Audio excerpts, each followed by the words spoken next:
काही वेळानंतर अचल कियाराला कॉल करतो आणि एका ठिकाणी येण्यासाठी सांगतो.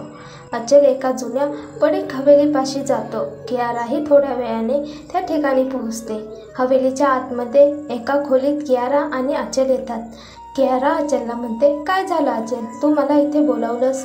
अचल तिच्या बोलण्याला प्रतिसाद देत नाही आणि खोलीत एक पेंटिंग फिरवतो, ज्यामुळे त्या खोलीची एक भिंत बाजूला जाते, ज्यातून खाली जाणारा एक जिना दिसत होता. अचलने कियाराला त्याच्यासोबत येण्याचा इशारा केला. कियाराही अचलच्या मागे जाते आणि त्या पायऱ्या उतरून तळघरात जाते. अचल तिथे जातो आणि लाईट लावतो.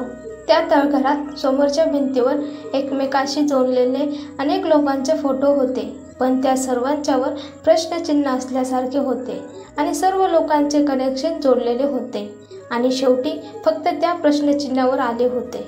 त्या प्रश्नचिन्हाच्या थोडे खाली उजव्या बाजूला राघवचा फोटो लावला होता.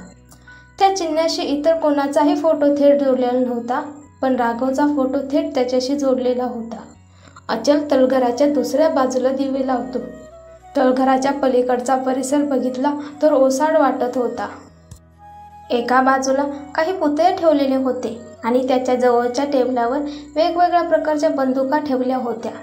अचल एक मार्कर उचलतो आणि समोरच्या भिंतीजवळ जातो आणि त्या प्रश्नचिन्हाच्या जवळ ब्लॅक ड्रॅगन लिहितो.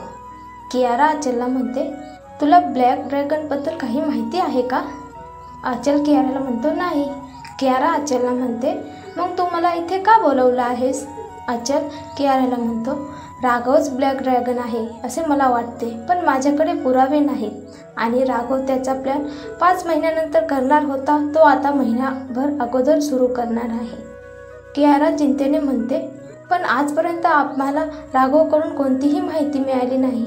याचा अर्थ आता आम्हाला 40 दिवसात सर्व काही करावे लागेल, अन्यथा ब्लॅक ड्रॅगन त्याच्या उद्देशात यशस्वी होईल. अचलने रागाने भिंतीला धक्का मारतो आणि म्हणतो, नाही, आम्ही त्याला त्याच्या ध्येयात यशस्वी होऊ देणार नाही. खरं तर ब्लॅक ड्रॅगन हा एक माफिया राजा आहे. त्याचे अवैध धंदे जगभर चालतात. अनेक देशाचे पोलीस ब्लॅक ड्रॅगनच्या मागे लागले आहेत, पण त्याच्याबद्दल कोणालाच कळू शकले नाही. त्याच्या नावाशिवाय कोणालाच काही माहीत नाही आणि त्याचा चेहराही कोणी पाहिला नाही. काही महिने आधीच अचलला कळले की ब्लॅक ड्रॅगनचा आता भारतावर डोळा आहे. भारतातील तरुण पिढीला ड्रग्सच्या नशेत बुडवून टाकणे हा ब्लॅक ड्रॅगनचा उद्देश आहे. जेव्हा अचलने तपास केला तेव्हा त्याला कळले की ब्लॅक ड्रॅगन हा राजवीर आहे. अचल हा एक आर्मी ऑफिसर असतो. आर्मीमध्ये असताना लढाईमध्ये अचल त्याच्या खूप जवळच्या मित्राला वाचवू शकला नाही, त्यामुळे त्याने रिझाईन दिले. पण त्याने सांगितले होते, जेव्हा माझी गरज लागेल तेव्हा मला बोलवा. आणि म्हणूनच अचल आपली ओळख बदलून इथे आला. अर्जुन देशमुख हे अचलचे खरे नाव होते. तो राघवचा अंगरक्षक बनला, जेणेकरून तो त्याचा विश्वास जिंकू शकेल आणि पुरावे गोळा करेल, जेणेकरून तोच ब्लॅक ड्रॅगन आहे आणि तो त्याच्या मिशनमध्ये यशस्वी होऊ नये.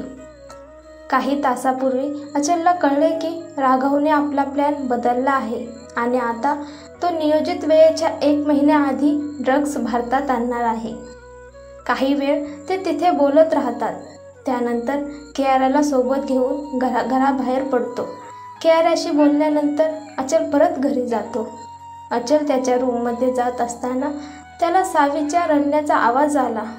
आवाज ऐकून अचल काळजीत पडतो आणि तो सावीच्या खोलीकडे सरकतो. अचल आतमध्ये पाहतो तर सावी एका कोपऱ्यात बसून तिच्या पालकांचा फोटो हृदयाला लावून रडत असते.